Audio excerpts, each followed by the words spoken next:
Several hours to the east of Casablanca and high above the markets of Marrakesh lies a unique, untouched, and beautiful landscape: Morocco's Atlas Mountains.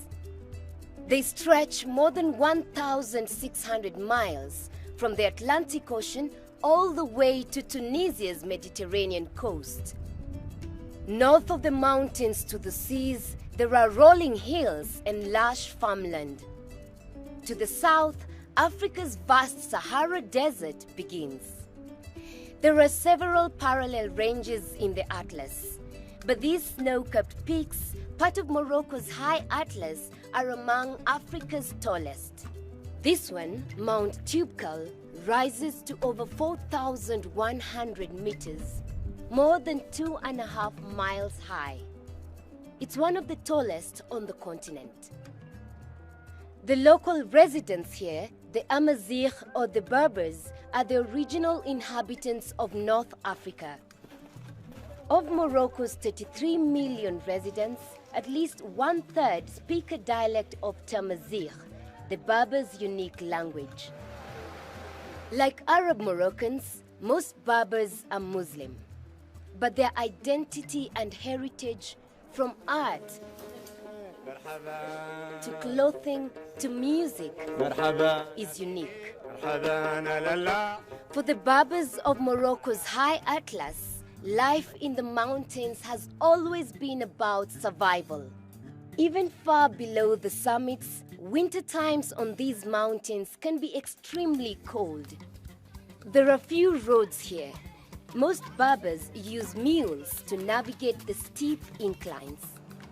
Many local residents measure distance by how long it takes them to walk to places. 3 hours, sometimes 3 days. There are few places to buy food or clothing here. So, rather than make shoppers come to the markets come to them. This is the Souk Khamis, or Thursday market, held each week in Ouiagan, a small lakeside village at the base of the high Atlas. It moves to a different town each day of the week. Rashid Sultan is a local trekking guide.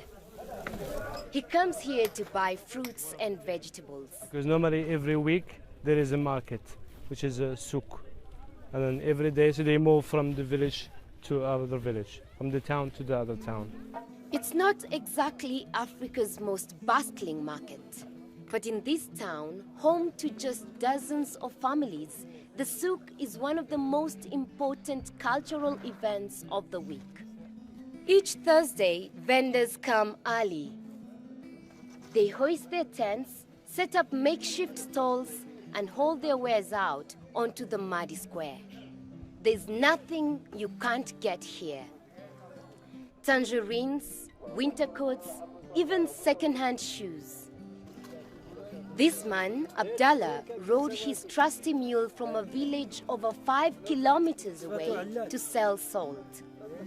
The souk is also a place to socialize, to see old friends of our shared bowl of stew, or perhaps fresh fish, buttered, deep-fried, and like everything else here, sold by weight. Shoppers plan carefully and stock up, because tomorrow the market will be gone until next week. Still, residents say they prefer the simplicity of life in the mountains. It's better than city because in city there's a lot of noisy and a lot of cars also, pollution. But here is nice because it's quiet, fresh air, and also nice to be in the Atlas Mountains. But traveling markets can only go so far. Just a short drive from the Ouiagan high into the Atlas, the road ends. The mountains are dotted with tiny Berber villages built into the side of the rock. For most, electricity and running water are modern luxuries that came within the past decade. Up here, far from the markets, villagers have to be self-sustainable.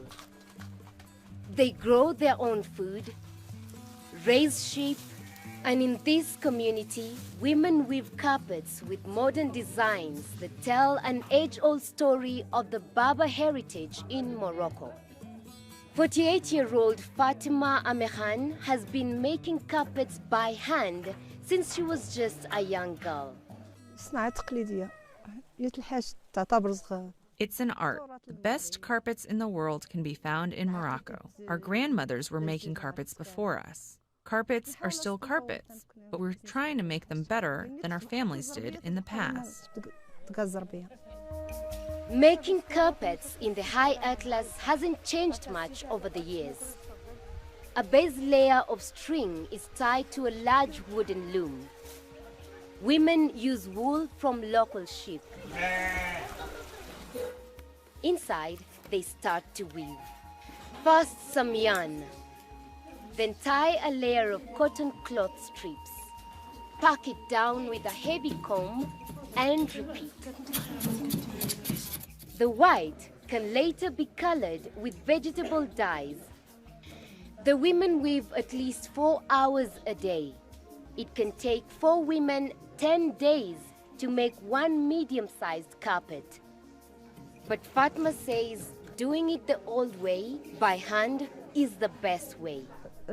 We make carpets ourselves because you know the quality is better. There are a lot of carpets in the market, but anything you make by your own hand is much better than what you can find in a market. Bigger loops make for bigger carpets, which means better protection against the cold. But these rugs aren't just for keeping warm. Weaving is a central part of the Berber culture and identity. Traditionally, bright, colorful rugs are laid out for guests during celebrations. They're made of earth tones, red, brown, and orange. Different geometric designs are woven depending on the occasion and to signify which village they are made in. Our culture is unique because we still respect it and keep it as it was before. We try to make it better, but we don't change it. Keeping our customs and traditions in terms of clothing, in terms of everything. Fatima started this carpet making collective in 2006. She did it to empower the women of Ait Suka. There are around 20 women who work here. Each can earn around $100 a month selling carpets.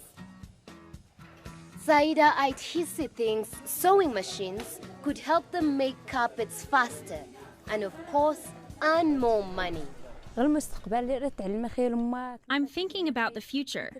I'd like to learn more about how to use machines and how to make this with technology. Not Fatima, though. She's been making carpets the same way for 40 years, and she doesn't see that changing anytime soon. Up next,